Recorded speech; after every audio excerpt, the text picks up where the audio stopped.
Welcome back to the channel, folks. Mr. H here for my review of Spider-Man Far From Home. Straight from the top, we'll discuss non-spoilers first. I will then give you fair warning, and then we'll discuss full spoilers. So, look, it is super late. It is 10 to 3 in the morning. I went to watch this at its kind of opening night, like special preview screenings that you can get at, you know, your local Odeons or whatever, IMAXs, all that kind of crap. And I don't really begrudge doing it. So, from a non-spoiler fashion, this film is decent. It is one of the better Marvel films out there. It's not a thrill ride from start to finish. There are some issues with the movie, which are issues with Marvel movies in general. And I'll get to that in spoilers because it kind of ties itself into the narrative on why I can overlook some of these Marvel tropes with this particular film. If it was to be done in another film, I would probably get really annoyed and not really enjoy the film so much. So let's kind of break it down. Acting is solid all round. Tom Holland and Jake Gyllenhaal, you would probably think, you know, hear that and think, right, this is a match made in heaven. And it really is, actually. Jake Gyllenhaal bounces off Tom Holland spectacularly well. Tom Holland bounces off Jake Gyllenhaal spectacularly well. They gel really nicely in their respective roles of Spider-Man and Mysterio. Now, there's neither one which is like a standout to me. In terms of MJ, Zendaya, she's fine. Her kind of shtick of being this negative, almost grungy, emo-y girl gets a little bit old from time to time, but it's not her fault as an actress, it's just how they've written the character. I wish they would drop that, but hopefully moving forwards they will, which we'll discuss in spoilers because there's some kind of reasons as to why that might happen. Now, Ned, who is played by Jacob Batalon, was great, absolutely fine. Although now, unfortunately, because I've seen him in interviews where he's bald, I can't help but think he is definitely wearing a wig, and I keep trying to find the wig line. Samuel L. Jackson, of course, he is Nick Fury, he's great. Marissa Tomei as Aunt May looks fantastic, is fantastic, great to have her on screen. We also had the ever awesome Happy Hogan played by Jon Favreau, and he was great as well. He had a little bit more screen time in this movie than I thought he was going to have, which I really liked.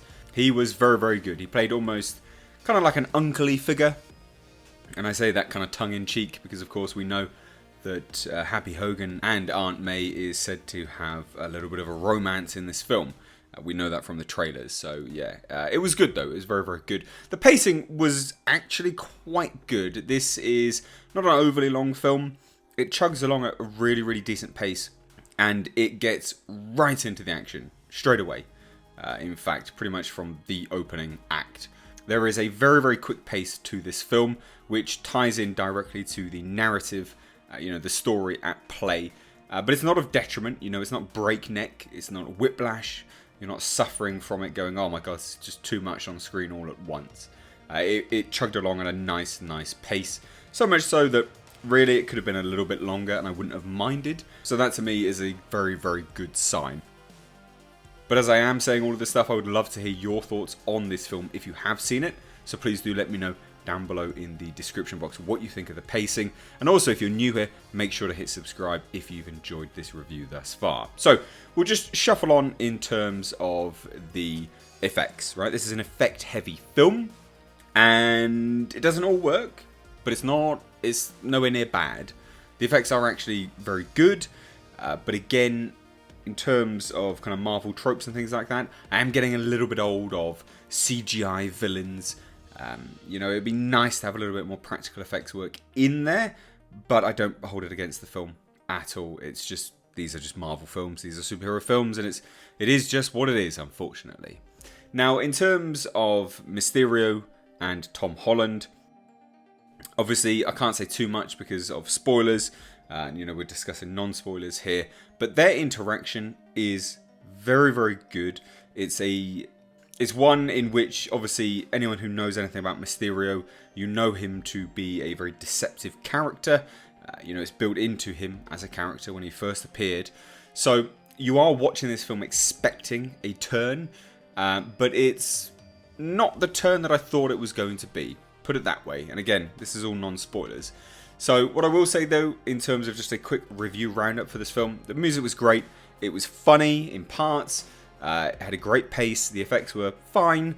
And in terms of how this movie fits into the Marvel Cinematic Universe as a whole, it's actually very, very smartly done.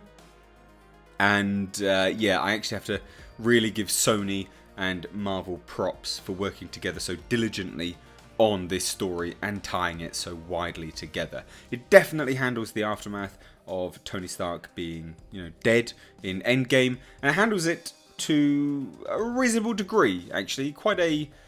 I think respectfully and honourably. They really do honour that character nicely. So that being said, I can wholeheartedly recommend this film. I genuinely would say go out and watch this film. It's very, very good fun. It's not an Oscar performance by any stretch of the imagination, but it's a good time. You will have a good time watching this film. Go grab some popcorn, sit down and enjoy it. So like I said, that is it for non-spoilers. There's not really much that I can actually discuss.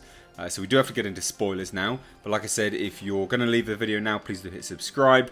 And make sure to hit the bell notification icon. Now, let's discuss spoilers. Full spoiler warning, here you go. Right, Mysterio definitely is not from another Earth.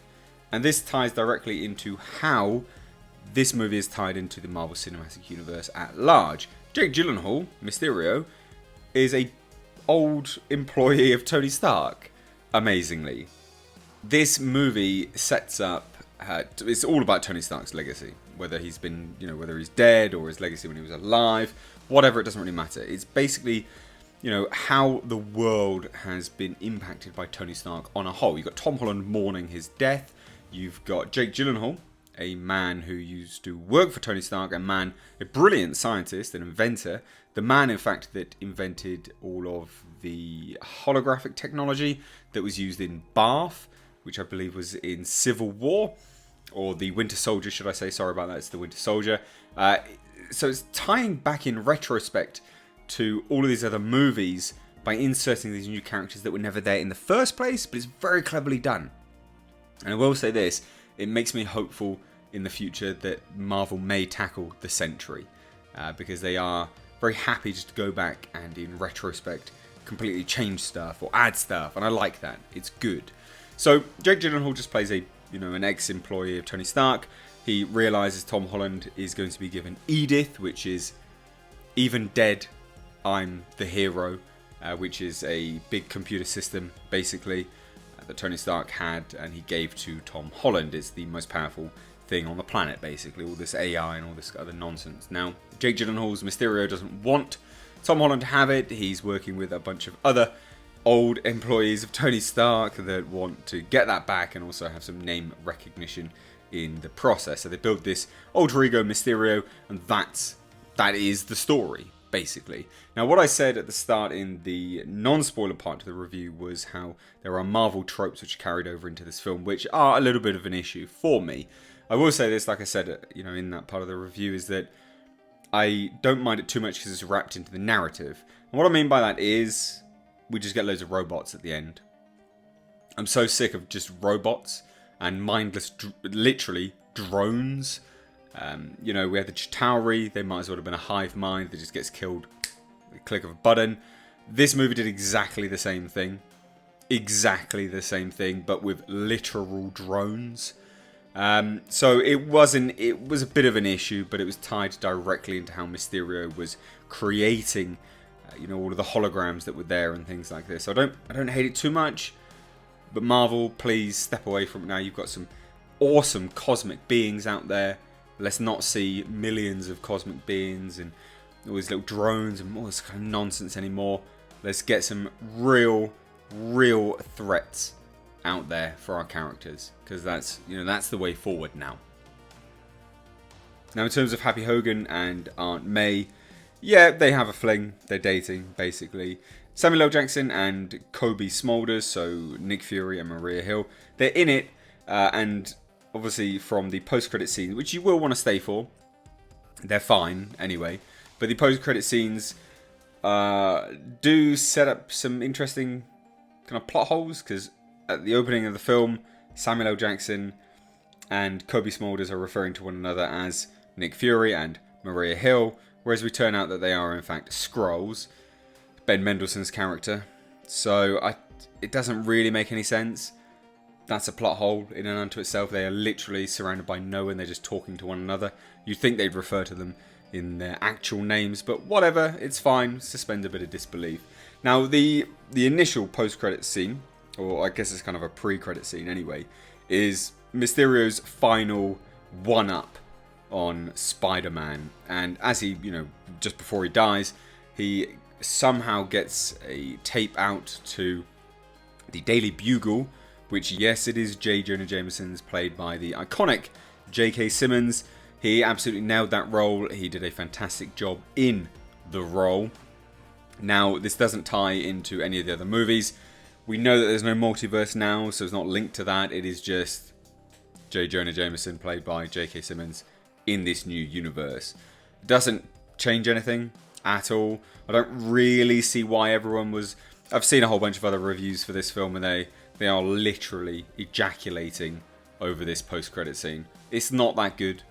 Alright, J. Jonah Jameson being played by J.K. Simmons turning up, more confusing than anything else, especially when J. Jonah Jameson is essentially a conspiracy theorist news outlet. The Daily Bugle is not an actual newspaper in this universe. Not a very, very good post-credit scene, but whatever, each to their own. If you love that, you love it, and you want to ejaculate over it, that's fine, who cares? But I'm just saying, it's not that good. Now, what I will say, though, the best part of the post-credit scene is actually the fact that Peter Parker's identity has been revealed. That is stellar work, because it changes the dynamic absolutely, entirely. We don't know what's going to happen in the next film. It now builds anticipation for the next film. What's going to happen? Is he just going to shrug it off and say, nah, he's just, just full of it, whatever? Is S.H.I.E.L.D. going to step in? Or is Peter Parker's identity going to be out there for the world? Who knows? But that's the take-home from this post-credit scene. That's the best part of it. But anyway, that wraps it up here for me for this review. I need to go to bed. I really like this movie. It was fun. It's not an Oscar performance. Don't get me wrong. You're not going to expect Leonardo DiCaprio or whoever to turn up. It's not a great Oscar bait movie, but it's fun. I enjoyed it, so I think you will too. Let me know your thoughts though if you have seen it down below in the comment section. If you're new here, hit subscribe. I've Mr. H. Take care.